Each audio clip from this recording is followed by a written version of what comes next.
Сега непожелни постапки мекрух при вршење нужда.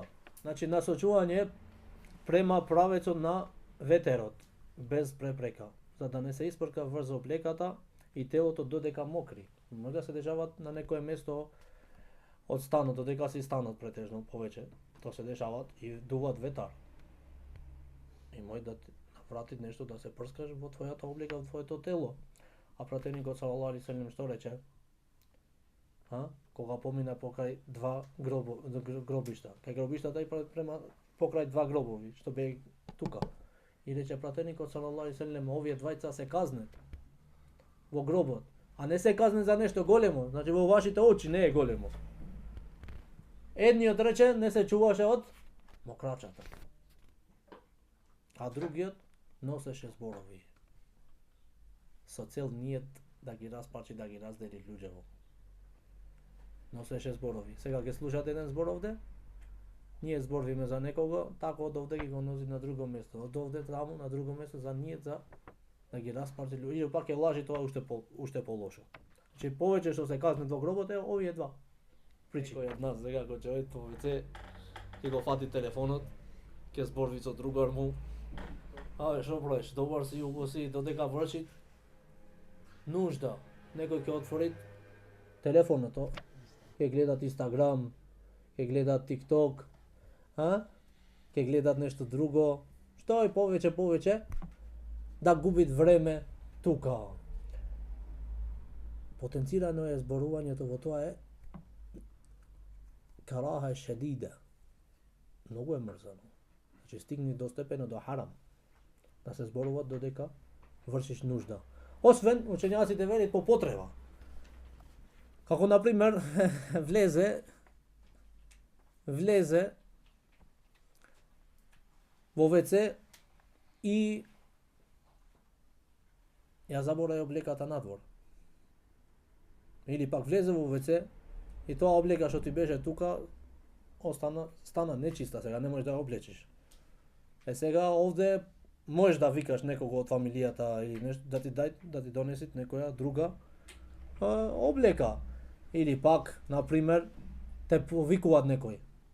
Те барат многу и ти не можеш да му кажеш дека си тука, дека сега вршиш нужда, можеш да праш некој ишарет или да му речеш да, само. Овде сум, за да знае тој дека си тука, да не те барат по куќата или по улицата. Тамам? Ова е дозволено, иначе е харам или пак може да се вели многу е мрзано. Тамам? Третото нешто, најде некоја дупка, например, вели врши нужда во дупка. Некој место. Да вршиш нужда тука е мекрух. Зашто? Да. Значи дупките мој да се домови на џиновите, на шејтаните да се има искриено. Значи тоа се зборува тие дупки што ти не знаеш што имат во тоа. Тоа гледаш некое место како дупка и да одиш ти да вршиш нужда тука, а не знаеш. Тука не само што мој да биде куќа или дом од џиновите, па мој да имати некое животно скриено натре, некој друго нешто, па ќе кажат после подолу, мој да има некој друго животно па да се оштедите од твојата нужда. Разбираш, и затоа е, значи забрането или мрзано е да се прави тоа нешто. Кога им наштетиш ними, што ќе ти прави тие? Ќе те галет? Ќе те нападнет после тие. Затоа ти треба да пазиш да не се правиш себе, да правиш нешто што е забрането, за да не се отстрани заштитата од Аллах субханаху ва таала од тебе. Зашто тие секако непријатели ни се. Тие не сакат добрината, непријатели се тие. Ти сега ако и наштетиш нешто, тие нема да те остават така.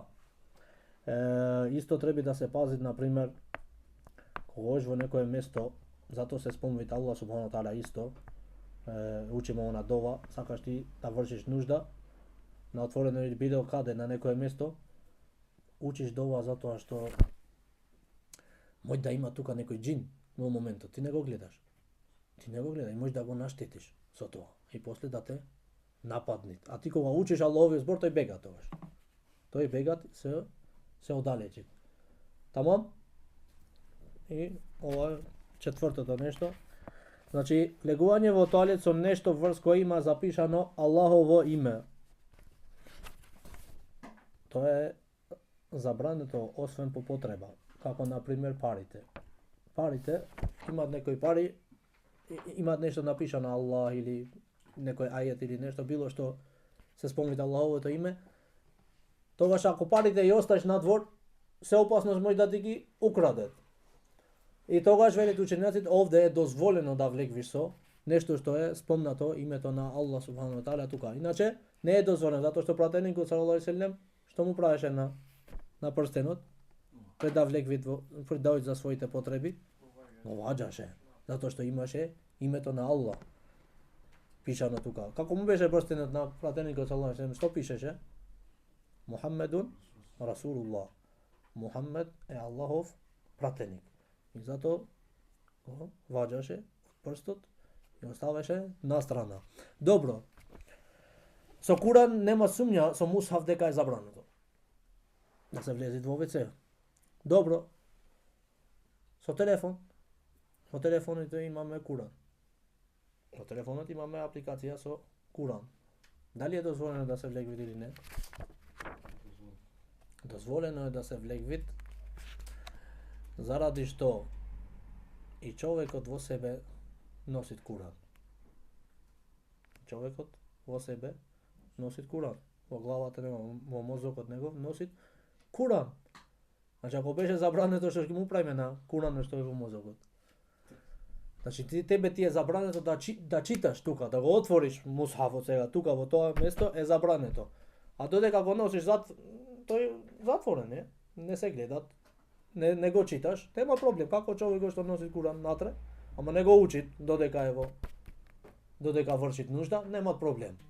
Ама да влегви со нешто што е имат Аллахово име така е забрането, е мекру или пак стигне до степен до харам. А за со Куран е харам да се влегви мусхаф книга, да влегви во WC е харам.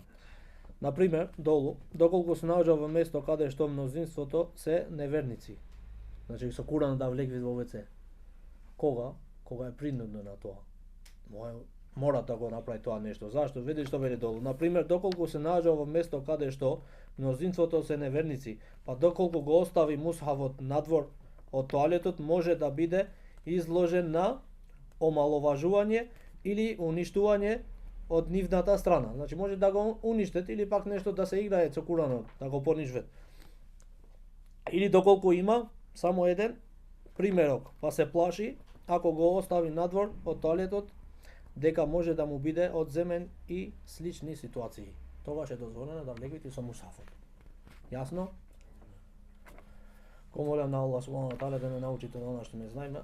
Субханакаллахумма бихамдик, ашхаду ан ла илаха илля анта, астагфирука ва атубу илейк. Аллах да ве награди за сабурот.